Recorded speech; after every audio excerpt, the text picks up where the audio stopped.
ಇನ್ನು ಪತ್ರಕರ್ತ ರವಿ ಭೂಸಂಡೆ ಮೇಲೆ ಹಲ್ಲೆ ಮಾಡಿದ ಅರಣ್ಯ ಅಧಿಕಾರಿಗಳನ್ನ ಅಮಾನತು ಮಾಡಲು ಆಗ್ರಹಿಸಿ ಹಾಗೂ ರವಿ ಮೇಲೆ ದಾಖಲಾಗಿರುವಂತಹ ಪ್ರಕರಣಗಳನ್ನ ಖಂಡಿಸಿ ಕರ್ನಾಟಕ ಭೀಮಸೇನೆ ವತಿಯಿಂದ ಬೈದರ್ ನಗರದ ಅಂಬೇಡ್ಕರ್ ವೃತ್ತದ ಬಳಿ ಉಪವಾಸ ಸತ್ಯಾಗ್ರಹವನ್ನ ಹಮ್ಮಿಕೊಳ್ಳಲಾಗಿದೆ. ಉಪವಾಸ ಸತ್ಯಾಗ್ರಹದ ವಿಚಾರವಾಗಿ ಮಾತನಾಡಿದ ಕರ್ನಾಟಕ ಭೀಮಸೇನೆ ರಾಜ್ಯ ಕಾರ್ಯದರ್ಶಿ ವಿಷ್ಣುವರ್ಧನ್ ವಾಲ್ದೊಡ್ಡಿ, ಪತ್ರಕರ್ತ ರವಿ ಭೂಸಂಡೆ ಅವರ ಮೇಲಿನ ಹಲ್ಲೆ ಮಾಡಿ ಜಾತಿ ನಿಂದನೆ ಮಾಡಿದ್ರು ಉಸ್ತುವಾರಿ ಸಚಿವರು ಯಾವುದೇ ಕ್ರಮ ಕೈಗೊಳ್ಳದಿರುವುದು ಖಂಡನೀಯ.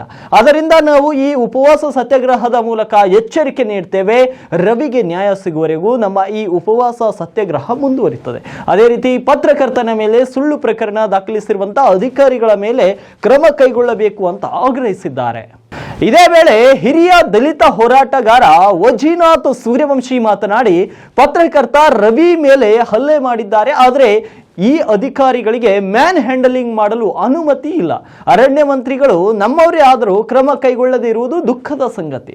ರವಿ ಮೇಲೆ 4 ಜನ ಅಧಿಕಾರಿಗಳು ಹಲ್ಲೆ ಮಾಡಿದ್ರು, ಆದರೆ ಕೇವಲ ಒಬ್ಬ ಮುಸ್ಲಿಂ ಅಧಿಕಾರಿಯನ್ನ ಅಮಾನತು ಮಾಡಲಾಗಿದೆ. ಈ ರೀತಿ ಜಾತಿ ನೋಡಿ ಧರ್ಮ ನೋಡಿ ಅಮಾನತು ಮಾಡುವುದು ಸಂವಿಧಾನ ವಿರೋಧಿ ಕೆಲಸ. ಅದರಿಂದ ಹಲ್ಲೆ ಮಾಡಿದ ಅಧಿಕಾರಿಗಳನ್ನ ಸಸ್ಪೆಂಡ್ ಮಾಡಿ ತನಿಖೆ ನಡೆಸಬೇಕು ಅಂತ ಒತ್ತಾಯಿಸಿದ್ದಾರೆ.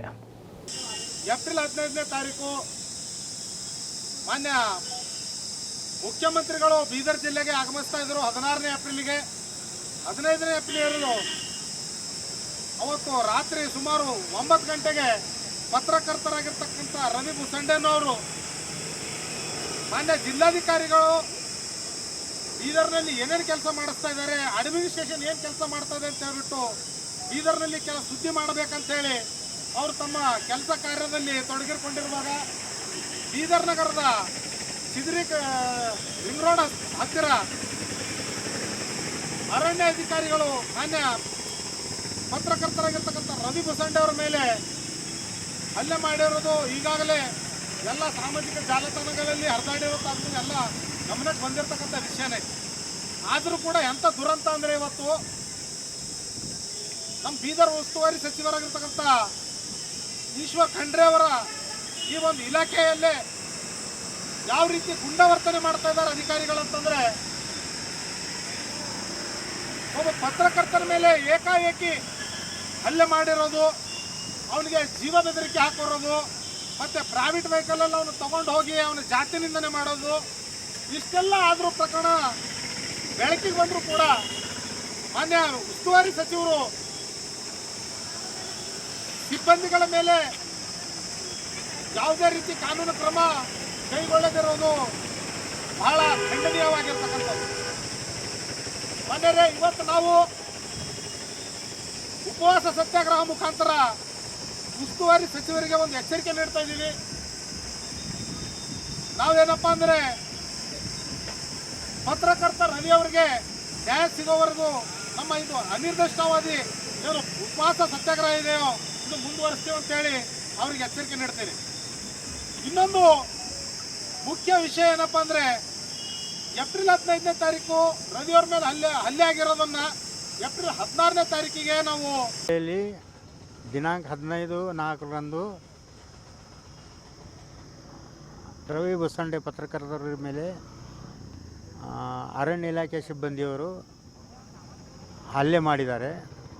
ಜೊತೆಗೆ ಅವರಿಗೆ ಮಾನಸಿಕವಾಗಿ ಹಿಂಸೆ ಮಾಡಿದ್ದಾರೆ. ರಾಜ್ಯ ಸರ್ಕಾರದವರು KCSC ಪ್ರಕಾರ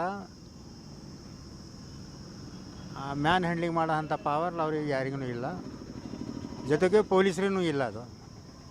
ಸೊ ಅವರಿಗೆ ಸುಮಾರು 12 ತಾಸುವರೆಗೆ ಇಡೀ ಬೀದರನ್ನು ಸುತ್ತಾಡಿ ಲಾಸ್ಟಿಗೆ ಅವರು ಪೊಲೀಸ್ ಹ್ಯಾಂಡ್ ಓವರ್ ಮಾಡಿದ್ದಾರೆ. ಸೊ ದುಃಖದ ಸಂಗತಿ ಏನಂದರೆ, ನಮ್ಮ ಜಿಲ್ಲೆಯವರು ಅರಣ್ಯ ಮಂತ್ರಿ ಇದ್ದರೂ ಸಹಿತ ಇಮಿಡಿಯೇಟ್ವಾಗಿ ಪತ್ರಕರ್ತರ ಮೇಲೆ ಹಲ್ಲೆ ಮಾಡಿದ ತಕ್ಷಣವೇ ಅವರಿಗೆ ಅಮಾನತುಗೊಳಿಸಬೇಕಾಗಿತ್ತು. ಆದರೆ 4 ಜನ ಸಿಬ್ಬಂದಿಯವರು ಫಾರೆಸ್ಟ್ ಏನು ಗಾರ್ಡ್ ಇದ್ದಾರೆ, ಒಬ್ಬರೇ ಮಾತ್ರ ಮುಸ್ಲಿಂ ಇದ್ದವರಿಗೆ ಮಾತ್ರ ಮಾಡಿದ್ದಾರೆ.